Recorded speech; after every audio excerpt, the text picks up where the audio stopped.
ആറന്മുള വള്ളസദ്യ വെറും ഊണ് കഴിക്കൽ മാത്രമല്ല, അതൊരു വലിയ സാംസ്കാരിക പ്രതീകമാണ്. ശരിക്കും പറഞ്ഞാൽ കാണാൻ ധാരാളമുണ്ട്, കഴിക്കാൻ നല്ലോണമുണ്ട്. നമുക്കെല്ലാവരും ഒരുമിച്ച് പോയി കഴിഞ്ഞാൽ ആ ഒരു യാത്രയുടെ അനുഭവം ഓർമ്മയിൽ വയ്ക്കാം.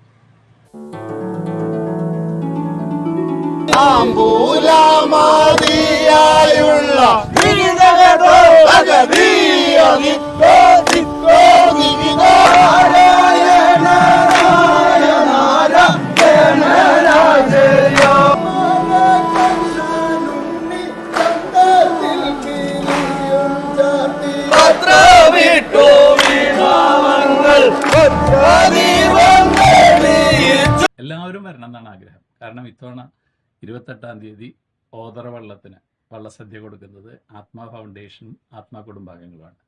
നിങ്ങളും അതിൻ്റെ കൂടെ വരികയാണെങ്കിൽ നമുക്കത് ക്യാമാക്കാം. വിളിച്ച് രജിസ്റ്റർ ചെയ്യാൻ മറക്കണ്ട. 28-ാം തീയതി ശനിയാഴ്ച ആറന്മുള വള്ളസദ്യ നമ്മുടെ വക.